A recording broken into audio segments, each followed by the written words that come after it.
for the first time. Yeah. Kia ora everybody, we're at my home here in Balanar and we've met, I'm going to introduce you to someone that when I first arrived in Balanar found me on LinkedIn after he heard I was a Kiwi and pretty much said, do you play rugby? You need to come play rugby, much to Alex's disgust. Fraser, we always start off with what you do on the weekend. I was joining you for some of it. CrossFit session in the morning and awards night on Saturday night. What else did you get up to, mate?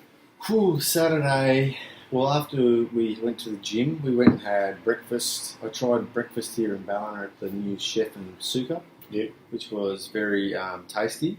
And then went home. I'm trying to learn the guitar again. I used to learn the guitar when I was at school, like in primary school. Yeah. So I bought myself a guitar and I'm trying to reteach myself. So I spent a couple of hours doing that. Dug some holes in the garden just to pretend I was being a homeowner. Yeah. And then watched some rugby again on Saturday afternoon. Presentation Saturday night. And Sunday was pretty similar to Saturday. Yeah. So more training or? No. Sunday's a day of rest. Day of rest.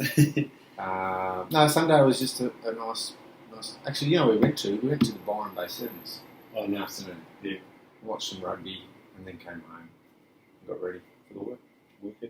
So, mate, on a Saturday, you guys made it a bit of a tradition to get out and have some food together, and also Friday mornings you go for a coffee. How important is that for your week, man? Routine is really good, and for me, routine and community is really good.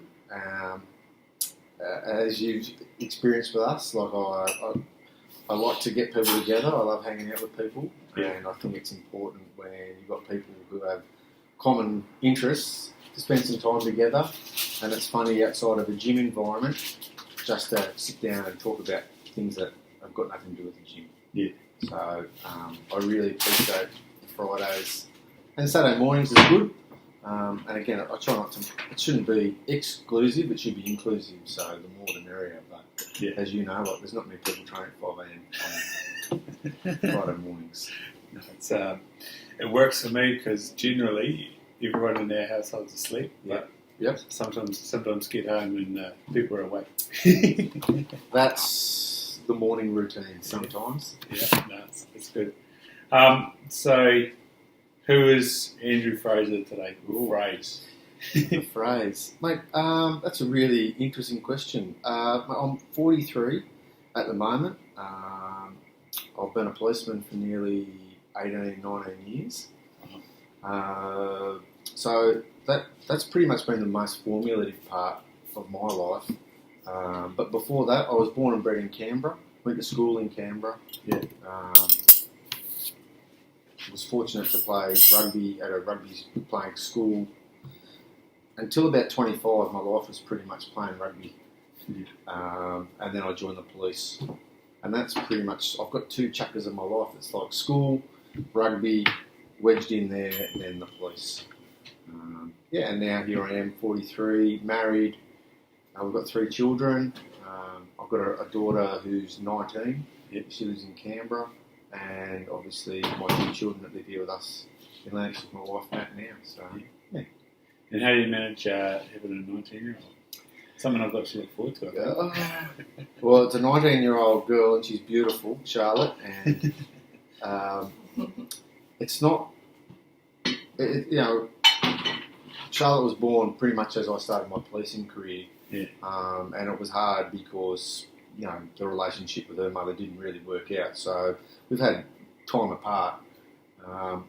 And over the last couple of years, probably the last 5 years, we've become really close. And the challenges are communicating to her over a telephone or face-to-face and working through her issues or problems, or sometimes she's working through my issues and problems.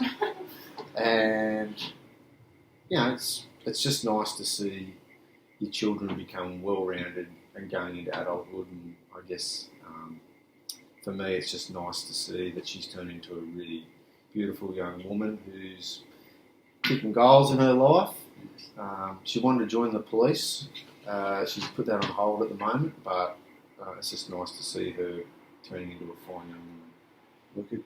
So, what's your perception on women joining the police and age of joining the police? Because it's something Alex has sort of dabbled with and she's thought about it a couple of times. What would your perception be? Look, the perception is that I think externally, if you're not in the gang, people would say, "Oh, those policewomen, they might look butch, or they might." I don't know. It's just having to deal with policewomen. They're probably some of our best assets. Yeah. Because they're just so well rounded at communicating and having that understanding. I think it's good for young girls to join the police. It's a career these days. You could be a policewoman for 15 or 10, 15, 20, 30 years if you like, and there's obviously career and progression there that allows them. Look, I think it's hard for ladies that join the police and then go into motherhood during their policing careers, but then they get through the other side of that, and the reality is that it's a career now. It's a good job. Yeah. I think young people join the police is hard. You would experience it. Alex would experience it. But you need life skills. You need experience in dealing with people. Yeah. And I think as an 18 or 19 or 20-year-old, even 21-year-old, like dealing with negative aspects of people's lives can be pretty taxing, particularly when they haven't experienced it or probably haven't experienced it to its fullest. So, look, that said, I'd never stop anyone from joining the police. I think it's a great career. But yeah, I think it's one that you approach mindfully. Yeah, what you're going to be in for. That's right. So, 25, you've just got your frontal cortex. What jumped you into the police force? Well, we were talking about rugby there before. I pretty much realised at about 20, I was told that I was going to be too small for professional rugby, which was an interesting conversation. But what position were you? I was a back rower. I was like an open side flanker, and I was just told you were too small. So, look, I hung in Canberra, and then I was just working basically at a rugby club as a night, working the bar and doing door work. Yeah, which was pretty cool. But I just wasn't earning any money. I detract. I actually went to university and did primary school teaching. Yeah, and the course was a 4-year course, and I did 3.5 years. And I tell the story, and I know this will amuse some listeners or people, but I did 3.5 years, and I did this topic. It was science, and it was the last unit. Mm. And I had a lecturer, Joan R., who will remain nameless, but Joan R. Is she still around in Canberra? Oh, look, I don't know. But she taught science, and I was a stereotypical young male, like rugby player. I used to, let's just say I lived a pretty wild life. And I would turn up to university in all kinds of states of attention. And during third year science, we just clashed. And we butted heads, and she pulled me aside, and I still never forget. She said, "As long as I'm going to be here, Andrew, you will never pass this unit." No. Yeah. And I was... Illegal. You know what? Like back then, I was 20, nearly 21. I didn't know what to do. I didn't even know how to tell my parents. Yeah. So I just dropped out of uni and worked at the rugby club, and then just chased rugby really hard for 2 years, training and playing. And it was on the advent of professional club rugby. Yeah. So for 2 years there, we got paid and made a bit of money on the side. And then I met Charlotte's mum, and next thing we had Charlotte, and I just needed to get a job. Yeah. And then the police beckoned. So that's the roundabout way to your question there. That's good. No, eat up, mate. Eat up. That's good. That's how I got into the police. Yes. Nice. So where did chasing rugby take you? Take you far, or? Oh, look, no, ACT. just ACT. Yeah. Look, I was pretty fortunate as a school player. I had some representative honours that was nice. We made like an Australian, what they called the under-16 team, under-17 team back then. So that was an honour to I'd be selected for that team. And then the year after, I went into year 12, and I played for Morris College in Canberra, and we had a really, really good rugby program that year, 92.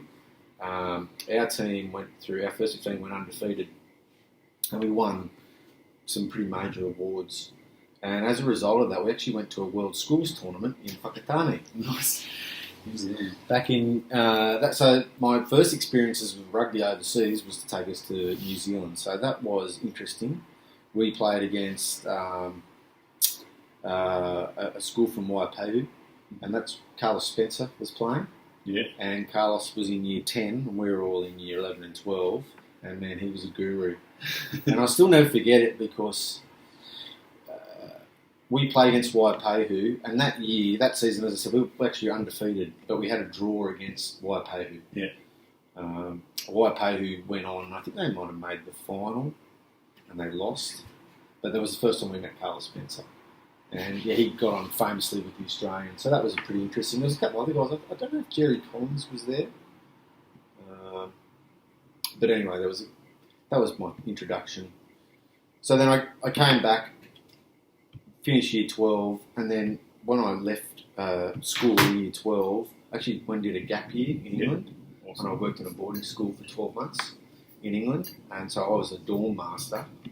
Responsible for kids aged 7 to 18. Like, I got there, I was 17 when I got there. Yeah. And I'm looking after kids that were older than me, and they expected me to be mature and look after them. But, mate, all I found was alcohol and freedom. Yeah. But I got to play rugby in England, which was a bit of an experience. And it was my first time against grown men. Yeah. And I have some unbelievable memories of... like, I was like a porpoise young child walking into this rugby club with these Englishmen. And I was at Bedford, which is about an hour north of London, and you walk in to the change rooms, and I was looking in there, I'm walking in there, I'm trying to see, like, is there any showers? Yeah. And there was no showers, there was just a bath. And the bath would be about 8 metres by 8 metres, and it was like a concrete pool. Yeah. And they literally, as we trained, they turned the taps on and just filled it up with water and salts and whatever else. And then after training, you would jump in, and I'd be like, I was really nervous because I was like, this never happens. But anyway, that was quite amusing. That's amazing. Yeah. So yeah, I got to spend 12 months in the UK and travelled Europe and kind of experienced rugby in a UK experience, which was nice. Then came back to Canberra, played some representative stuff from under 19s to under 21s. I played at the Nationals, tried to make the Australian 19s my first year back, and I actually dislocated my whole left shoulder, fell out of both sockets. Ooh. We played against Queensland. My SC and AC joint fell out in one tackle. So that was the end of that. When I was allegedly on the cusp of getting selected, but it just, because of the injury, I couldn't get picked. And then came back to Canberra and played in basically the Canberra comp for a couple of years. Experimented playing in the Sydney comp with the Canberra team. But literally my rugby, to that extent, was just all New South Wales or representative stuff. So, yeah, it was good. No, cool. And so, do you feel that the club scene sort of developed since then, or it's still very amateur? Look, it's huge. It's taken off unbelievably. Yeah. And we may come into it, but so I came back from overseas and I started playing club football, and that's when I met Chris. Yeah. Chris was our club coach, and what a guy to have walk into a rugby club and take control of it, and kind of just exploded everything. And club rugby in Canberra was quite strong. PPD was quite strong at the time, and then Chris got there, and the club had never won a first grade grand final. So Chris gets their magic touch. They win their first grade grand final, and then Chris was there over 6 years, and I think I played in 5 of those years. They won first grade championships, the club became unbelievably successful. The club competition grew a lot in Canberra, and we became on par with like the Sydney clubs and Queensland clubs. And so, to answer your question, like club rugby has improved a lot. Yeah. You know, you might have. I don't know whether you've heard it here yet. You know, the Sydney competition, people still regard as possibly one of the best club competitions in the world. Yeah.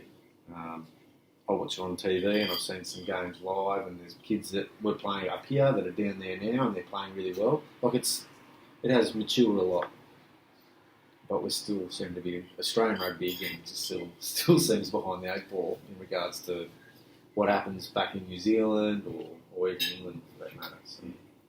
Might be a few too many ex-Kiwis playing around, maybe. Well, look, I subscribe to it. I think it's great to have New Zealanders in local competitions. I mean, if you're going to beat the best, you've got to play against the best, or at least adopt the principles that they're using. I mean, that makes sense. Yeah. But I would love to see more Kiwis over here playing club football. I think it's great. I think it's great for Australian kids to go over and play in the NPC competitions at the end of the year. Yeah. I just think there's so much for our club rugby or our rugby over here to learn from New Zealand. Now, I asked the question of Keegan Smith because he was lucky enough at the time to be part of 2 Roosters championships, and he's since gone back and they've done it again. And he said, Chris came into your club and you won a championship, and I've been lucky enough the last 3 seasons before coming here to win a championship and before that make a final. Yeah. What do you think makes a club team successful? Because it's like the random ingredient, but everything comes together. Mate, so true. So true. Look, it's funny when you're playing championship teams, like you just feel it as the player. Like you can feel it around you. You know, the guys next to you, left and right, people above you, people below you. Like it's like a synergy. Everything just comes together. And there needs to be a few magic ingredients. Like the first time Tuggeranong won the grand final when Chris turned up, he brought over Yanni Britt, who was the South African Springbok number 8 captain. Mm-hmm. Like you bring over someone of that nature, everyone just goes up a notch, and the whole club. Like I was only in Colts and was able to play a bit of grade that year, but you just aspired because you had the Springbok captain, at training telling you what to do. So what's the secret? Well, you do need some magic additions of a few players that just bring that X factor to your club. But as I said, it's a synergy of the guy to the left and to the right and above and below, everyone just working for that common goal. I'm a huge believer in just making everyone believe in it.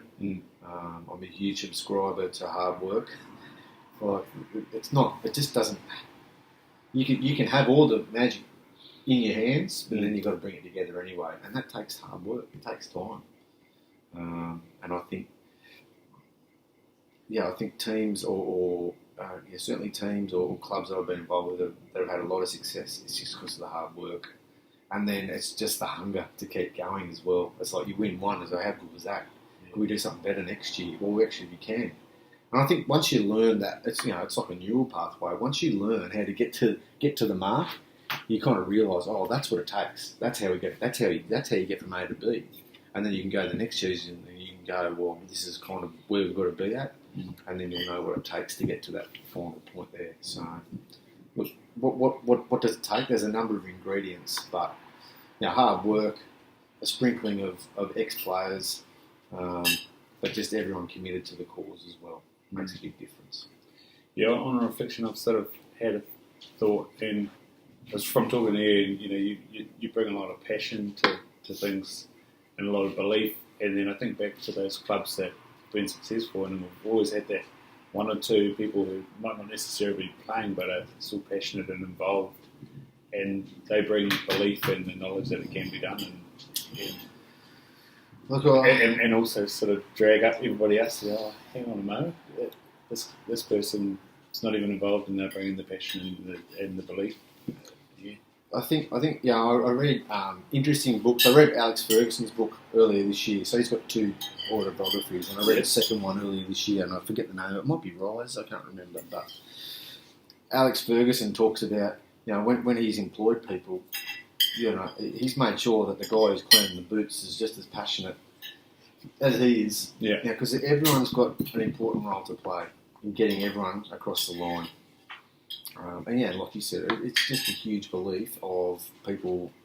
That's all good. People all buying in, and once you've got that culture, from the youngest member to your oldest member, it's just an incredible feeling. So, it's something that you've got to work hard as a coach to try and factor in. Yeah. But you just keep working hard. We were talking about hail before. I think we've got something to start. Thank you. Skippy rain. Thick raindrops. Thick raindrops. So you said your life sort of gone in two stages, and one of the most formative things was being in the police force. Yeah. Do you have any sort of real landmarks within that career? I do. The first one, there's a couple, but when you join the police, you start off in uniform, so you become everyone starts in uniform. And I just really enjoyed the adrenaline and the adrenal rush that you got from just being at the forefront of particular matters, like chasing villains, or there's just a sense of really heightened alertness. That kind of always excites you.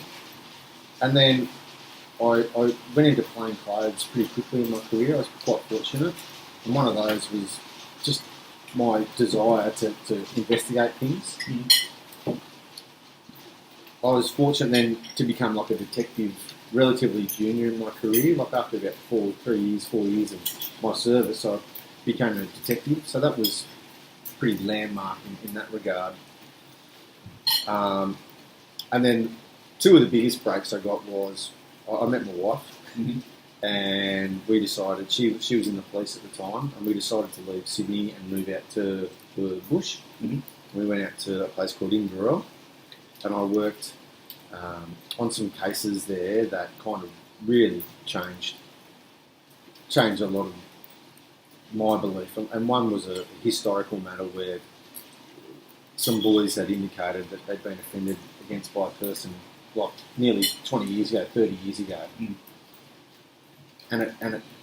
Their complaint sat in a file there for a couple of years, because it was just, back then people thought it was too hard to investigate. And that's no disrespect to any of my colleagues. It appeared hard. And then I picked it up and I ran with it. And we ended up arresting and charging a person for it. And then that investigation went for nearly 6.5, 7 years. And at the end of it, the person was sent to jail for a considerable amount of time, over 30 years. So that was like a really landmark case for us.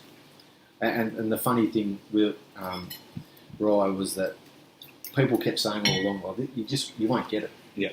You won't get the result. You'll be lucky to get a result for this one. And I don't know, that kind of underpins me a lot, is that people turn around and say, oh, you can't do that. Well, you know what? You can. You can actually do it. So that was one quite landmark thing. It was a bit of lightning, maybe, I don't know. And then the other one was it was actually back out at Glen Innes, where quite some years beforehand, the police used to do these raids on this commune, out in like a hippie communes, for the lack of a better word, and they used to grow dope there. And that was their decision, so good luck to them. What ended up happening is that the residents of that commune end up suing the police for a legal trespass, and then as a result of that, they the hippie commune got awarded a huge payout, like a massive payout. Sounds like hail. Was that? Big hail. Wow. Was that what it sounded like? Oh my god, I think As a result of that huge payout. Is it pretty massive. big? Yeah. I want to go out there. I might have to move the car.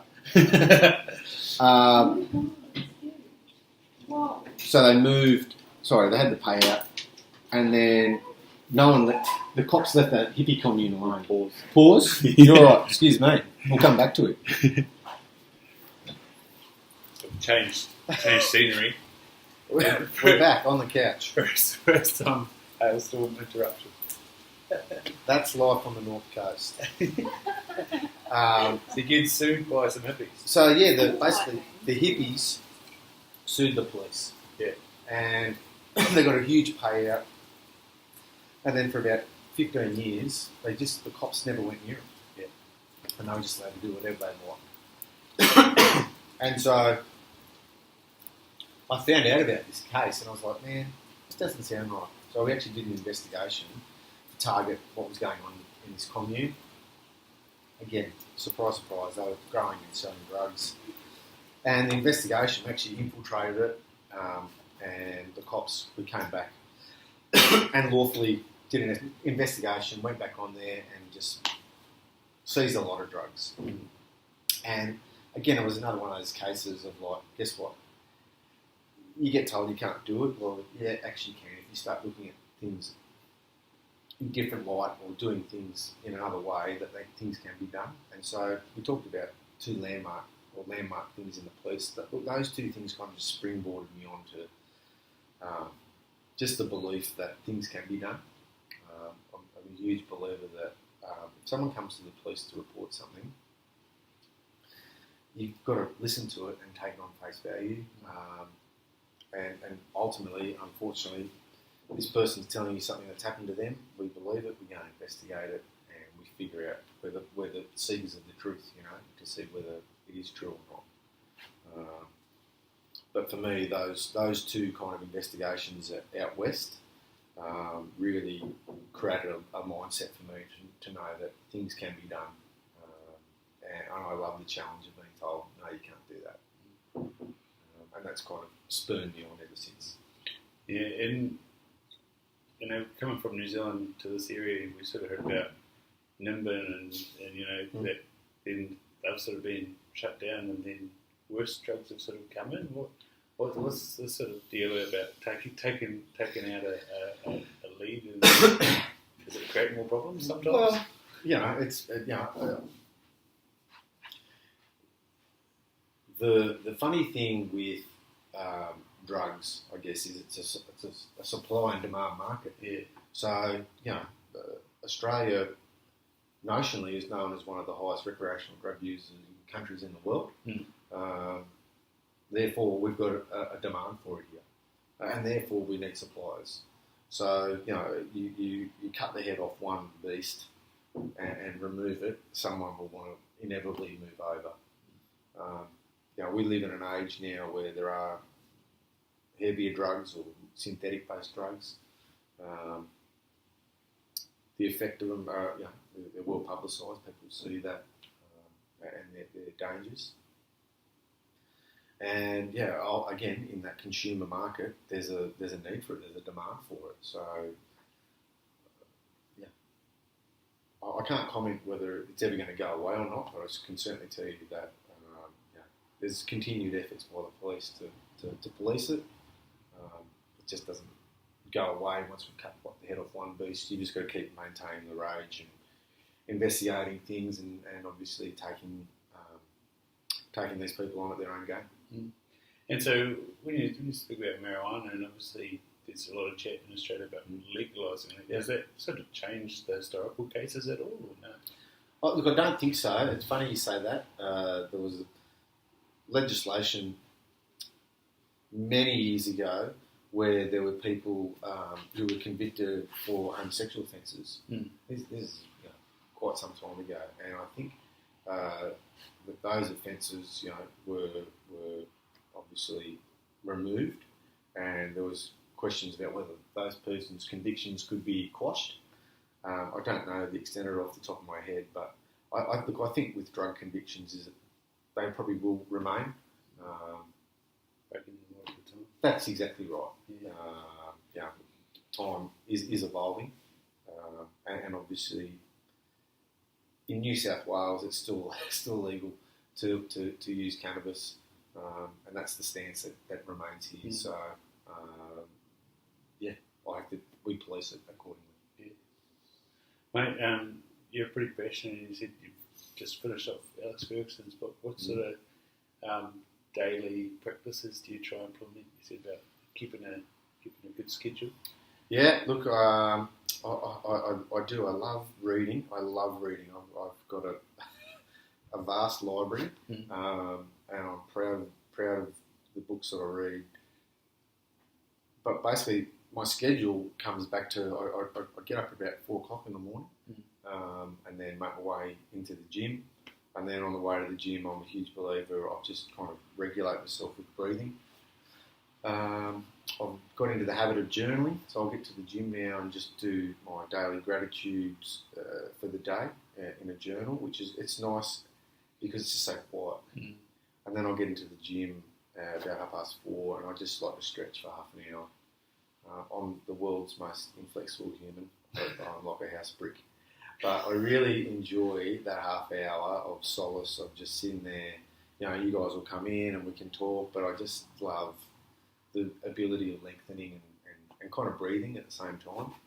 And then obviously the gym's a huge part of my life of having the gym in the morning. I've just gone back to fasting at the moment, just to kind of dial things back a little bit. But look, I try and eat cleanly throughout the day. I've got to have coffee in the morning. I usually have about 2 black coffees for the day. I just have one not long after I've been at the gym, and then the second one's about 7:30, 8 o'clock in the morning. But look, if I'm really down or I'm in a social setting, I'll go and have a 3rd coffee. That doesn't bother me. And then I try and hydrate as much as possible throughout the day. At the moment, I'm big on hydration. And then look, the big thing is obviously getting home in the afternoon. It's after football season now, so I get to kind of enjoy spending time with the kids. That's really important with us, just connecting back to them. And then at night, dinner, just really start to wind down. I'm a huge, and if Natalie will watch this or listen to this, she knows like I fluff about on the floor at home, and I'll just stretch and breathe and stretch and breathe in front of the TV. She thinks it looks like I'm giving birth or something. I don't know. But yeah, just kind of maintaining that rage at the moment, and then look, try and read a little bit of a book before I go to bed, and then off to bed again. So try to get 7.5 hours sleep if I can.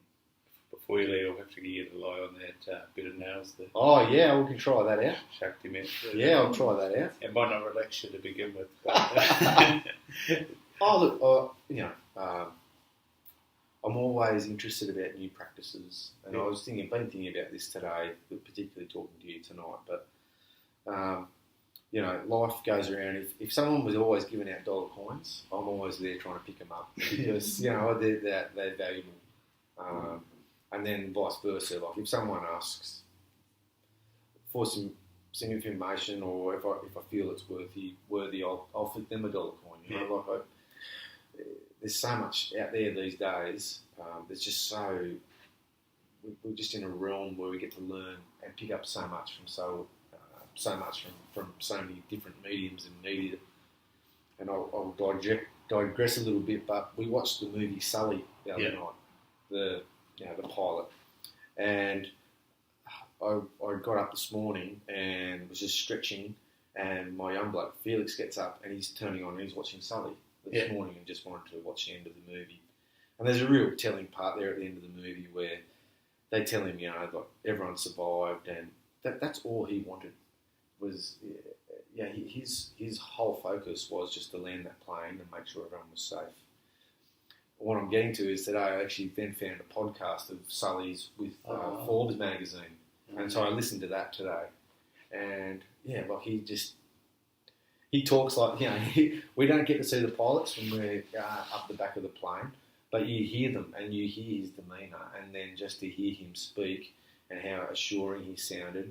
And then he talked about that he had basically 40 years of training to land that plane, and I took a lot out of that because it impacts on so many areas of my life. And what I do is that I think if you train really hard, then you can play properly. And I think that's just something I picked up there today, and it was a real gemstone. And again, just another $3 coin for me because of something I got to listen to on a podcast. So, Yeah. it was fantastic. Nice. So a couple of conversations we've had. One about the sort of mushrooms, as opposed to coffees or with coffees. Yep. And then also you going back to sleep. You got some. It's been sleep's been the focus at the gym this week as well. Yes. Your tea with a bit of was it tryptophan in there or something? Yep. How did how did you get involved with the mushrooms, and two, how did the tea go? So the mushrooms is good. So I listened to a podcast on Joe Rogan with Paul Stamets. Yeah. Now that podcast, I reckon, probably changed my life. Yeah. And I laugh because, again, I was a young teenage boy in Canberra, and there was a group of us who had a pretty experimental part of our teenage years, and we just enjoyed walking through the forest. Yeah. And we had interesting times like that. Fast forward, 30 years later, or however it is now, 28 years later, I got to listen to this Paul Stamets podcast, and holy dooly, it just knocked the socks off me. And he talked about basically the mycelia, network all connecting, raka. And then he talked about the use of lion's mane and the different mushrooms. Yeah. And mate, he had me hooked. I think I've listened to his podcast. I think I've listened to that podcast maybe 4 or 5 times. Oh, yeah. And I refer it to a lot of people. Yeah. And as a result of that, I got onto the Host Defence website, and I get mushrooms delivered every 30 days. Yeah. And get my weekly fill. I take it routinely, and look, I've found I reckon every year, probably for about the last 5 or 6 years, I've had a really bad, like a flu, like a rundown part of the year. And this year, I haven't had it. Paul Stamets. But, he really convinced me about just the benefits of mushrooms. He talked about how he had the stutter. Yeah, that's amazing. Look, people obviously use hallucinogenic mushrooms to expand their consciousness and their realms and their worlds, and that's fantastic. But it just introduced me to the other aspects of mushrooms, and probably more so their healing. So that was fantastic. And I take stuff in the morning and then stuff at night. And as I said, I swear by it. Feeling good. Yeah. And then the sleep side of things. So there's a guy called Dr. Kirk Parsley. Dr. Kirk Parsley was a former Navy SEAL, and he then became an MD, and he specialises in sleep. And I actually heard Kirk Parsley on a Barbell Shrugged podcast probably 3 or 4 years ago, maybe 5 years ago. And when I first heard him, everything he said just registered with me. And he talks because he actually did a study with law enforcement officers in Reno in the States. That's where Rob Wolf's based out as well. Oh, is he? Okay. Yeah. Well, and I think Parsley's actually in with Rob Wolf as well. They kind of all work in this syndicated group. Yeah. But they did this study on sleep on police officers, and it's frightening because the reality is that policing in America is pretty much seen as a 20-year career, and then they get a pension and they're out. Yeah. And they do that because of the health effects that policing causes to people. Parsley's had identified basically these 4 pillars of a police person's life that needed serious adjustment to, and one was sleep, and then diet, exercise, and then stress, basically some form of stress relief. And so I heard Kirk Parsley. I've been following him ever since. I actually sent him a series of emails. We've corresponded a few times because I wanted to get him to Australia. His wife's Australian, so I wanted to get him over here and give a speech. I introduced him to the police force here, and it kind of went on deaf ears. But I just maintained the rage. And then he brought out this sleep supplement. And then earlier this year, our gym owners went over to the States, and I ended up ordering it. And I've been taking that for the last. I've got 90 days worth of sachets, and I've been taking, I think, nearly 50 days. Yeah. And like you said, it's basically magnesium with tryptophan in there. I take it half an hour before I go to bed. And yeah, my wife will probably listen to this. I fall asleep literally within half an hour. And yeah, my quality of sleep is certainly a lot better. I take a lot of magnesium at the moment. Yeah. It's probably you talk about routine. That's probably one of my big go-tos at night is magnesium. But yeah, look, I'm a big believer in Kirk Parsley. The big test will be when I finish the sachets, like to see what my sleep will be like after that. But yeah, sleep is huge. I read recently, it's the best. It's the best supplement we've got. So yeah, if you can get a good night's sleep, then so be it. Awesome. And that fourth pillar, where does your wellbeing come in? Wellbeing. Well, 2 years ago, I went to Wim Hof. Awesome. Yeah. And that was another life-changing moment. That's a real game changer. I started doing Wim Hof. Well, I guess probably like a lot of people, you Google him or he comes up on your socials and you're kind of looking at it, and then you would practice doing the breathing here and there. And then he came up to the Gold Coast 2 years ago, and I went to that room, and there was like 500 people, and we just started breathing, and like unbelievable. Like it was the most hallucinogenic experience I've had and that was just through oxygen. He really stimulates the DMT, and just the belief that I had after that, and the thought processes that I had immediately after that experience, like just changed me. I remember driving down the highway speaking to my wife. I was pretty much so emotionally ecstatic that I was in tears because it was just unbelievable. Yeah. So that was, that stress relief. And so ever since then, I've gone into like meditation and stuff now. I try and do breathing every day. A lot of box breathing at the moment. Yeah. And I do love listening. I've got some Tibetan drums that I put on headphones, and yeah, that's like, for me, it kind of puts me in a weird zone, but I love it. Nice. So would you pick your personality as an extroverted introvert or an introverted extrovert? Wow, you know what? I think I'm becoming. I've always kind of been a bit extroverted. People will listen to this and say, "Yeah, man, you're a mad extrovert." But the older that you get, your kind of circle becomes a little bit narrower. My dad told me many years ago that in your life you'll probably have a really close circle of really close friends that you can count upon. And I think when you start to realise that, you become a little bit more introverted. And I actually enjoy some more. I'm probably a person that needs more time learning about myself. So I'm an extrovert who is becoming introverted, but I think I'll always be an extrovert. Yeah, like sometimes accuses me of being introverted, and again, people that listen to this will know Ryan nowhere near me. Of course, constantly getting people giving me stick about your orange t-shirt, and you're always loud and you're always out there. So, mate, I think that's a really interesting question that you give us, because we probably don't spend too much time on ourselves. Yeah, but that's the reality.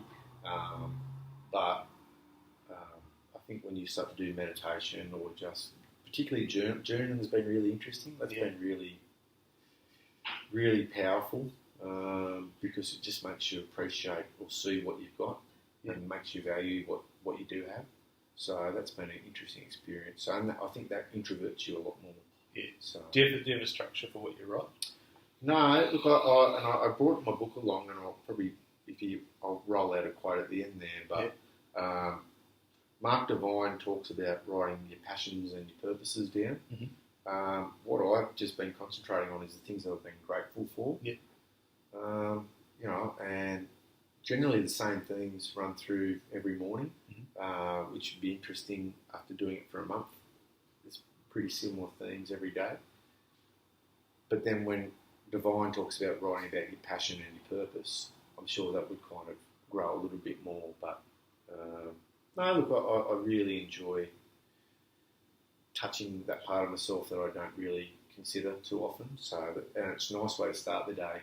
I can go into the gym kind of, I'm just centered, and then I can go in and attack the day from there. So it's an interesting exercise. Mm-hmm. And in the force, are you guys sort of having like huddle meetings or anything like that, or is it very much get in there and do your work? Yeah, look, organisationally, it's a paramilitary function. So, you come to work. The unit I work in is a small unit with just a small crew, and we kind of have a really tight-knit relationship. We'll get there in the morning, talk about what we've got to do, and it's just knuckle down and get on with it. It's work. Yeah. And it's kind of refreshing because these guys are professional and highly experienced, and I've got a lot of I've got a lot of respect for them, and so to hear them and see them in action is really humbling and kind of liberating to me. And look, that's my world for work at the moment. So it's a good space to be in. Is there huddle meetings? Look, there is always meetings going on, but the reality is that I work with a tight unit, and it just reinforces all the things that I enjoy in my life. Like open communication, just knuckling down and getting on and doing the work. And it is, mate. Hard work pays off. Hard work gets results, and that's. There's no other secret to it. It's just hard work.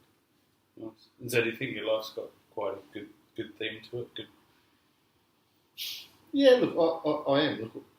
Look, you see where we live. Yeah. And I mean, listeners or viewers will go, yeah, what about it?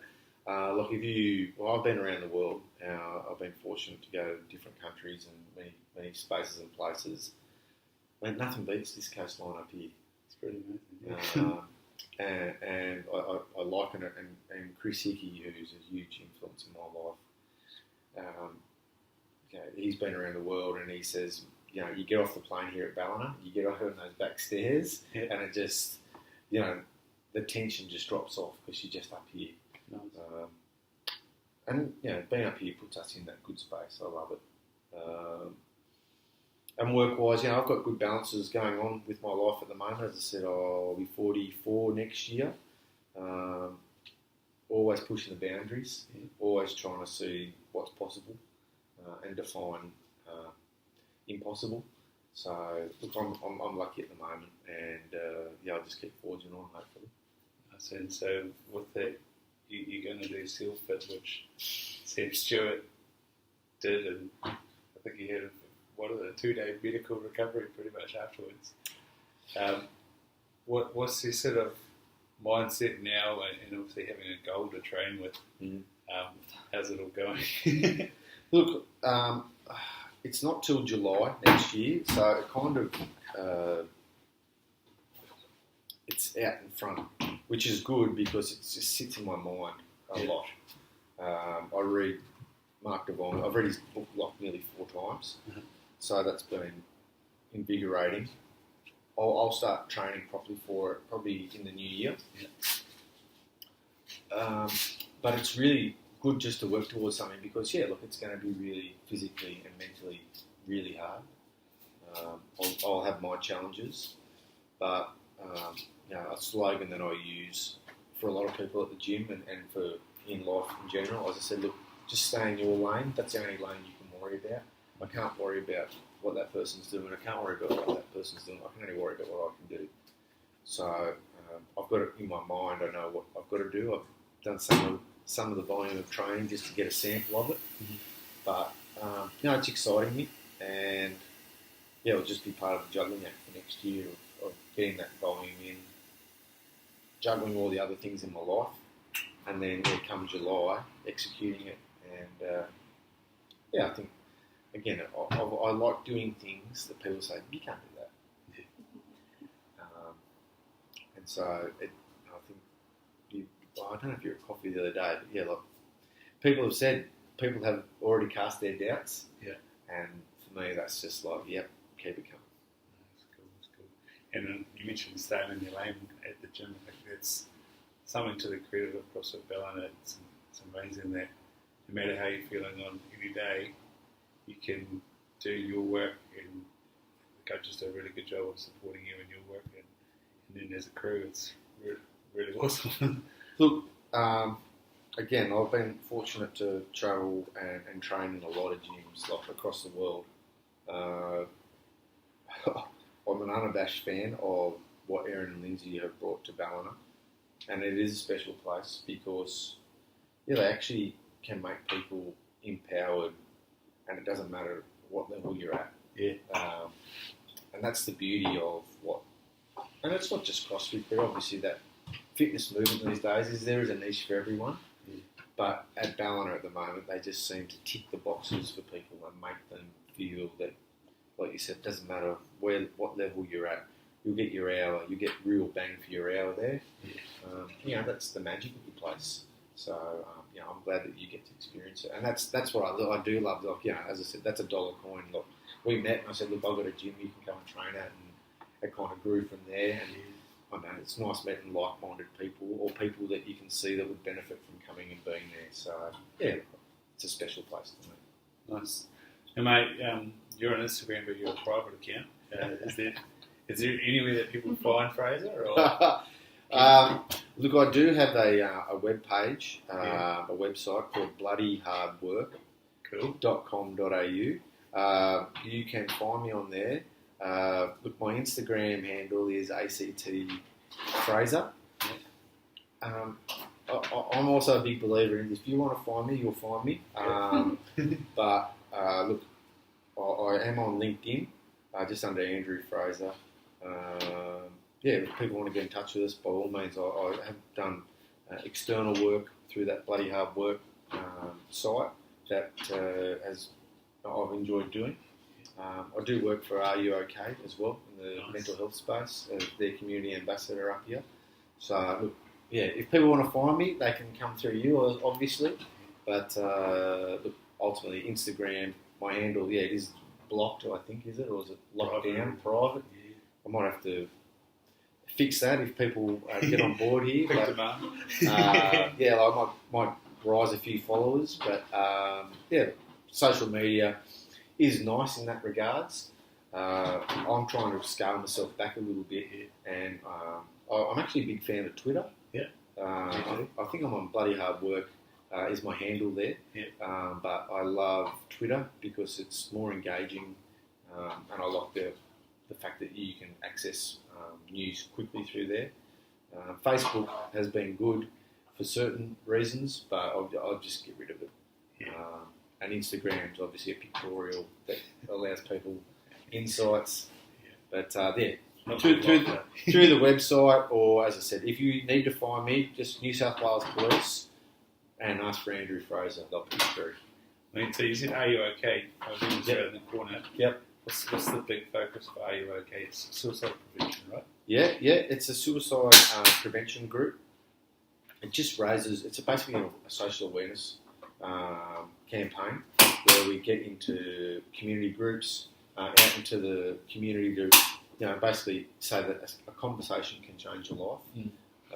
And as we may know or you may have experienced, the reality is that 1 in 5 Australians do have a mental illness or injury, and sometimes a conversation with those people can help shed light on what they're going through, and ultimately, you might have the answer for that person, but at least you became aware of it, and then it's about getting them plugged into the right resources. So, something I'm hugely passionate about. It's one of my real dear causes at the moment. Awesome, and Ray Kelly was talking about Talk to Me Bro, and met a couple of guys that are involved with Living, and got an email from Movember today to say, are you signing up again? And hopefully. Are you going to sign up? Oh, yeah. No, I do it most years. I don't think I raised funds last year, but raised funds a few times. And I'll have to contemplate. I've got a court trial on in the middle of November, but a couple of years ago, I did Movember at the gym, and we raised. I said I'd do a burpee for every $1 that I raised. Yeah. I'm going to raise about $800. Oh dear. Oh my gosh. So Movember, it might come back again, but yeah, for a good cause. All these causes are great because it just stimulates awareness. And the reality is, in this day and age, we're kind of screen-based humans to an extent. Like, it's just nice to have some conversation or some enlightenment about particular issues. Nice, mate. Do you want to grab your book and share us your quote? Oh, yeah. Sorry. No, you're good. We've changed locations after I finished my meal. That's all right. So, yeah, Mark Devine's Unbeatable Mind, and it was unreal the first time I read it. I got it off Sam Stewart, who's just done the SEAL Fit, and like Sam and I have been dear mates for a long time, and when he gave me the book, I soaked it up, and I read it once, and I actually read it cover to cover over the space of, I think, about 6 hours, going to Canberra not long ago, and then I just keep reading it, and then this quote that I read in the book was really strong with me, and people will have heard of it. And then recently I saw David Pocock just won the Fraser Award for the Wallabies, and he actually posted this quote, and he posted it because he wrote it down as a 15 or 16-year-old when he came to Australia. And the quote's by Theodore Roosevelt. And I posted a quote by that man today as well. Did you? Is it the one? It is not the critic who counts, No. nor the man who points out how strong the man stumbles, or where the doer of deeds could have done them better. The credit belongs to the man who is actually in the arena, whose face is marred by dust, sweat and blood, who strives valiantly, who errs, who comes up short again and again, because there is no effort without error and shortcoming, but who does actually strive to do the deeds, who knows great enthusiasms, the great devotions, who spends himself in a worthy cause, who at the best in the end of the triumph and height, who at the best knows in the end the triumph of high achievement, and who at the worst, if he fails, at least falls while daring greatly, so that his place shall never be with those cold and timid souls who neither knew victory or defeat. Awesome. And yeah, man, it's kind of ringing in my mind continuously, so yeah, that's my quote. I'm going with it at the moment, and as I said, I think as I've come out of this is that nothing is impossible, and with a bit of hard work, anything can be done. Fantastic. Thanks, mate. Mate, appreciate it. Thanks for having us. It's my introduction to the interweb. So appreciate it, mate. Thank you. Number one.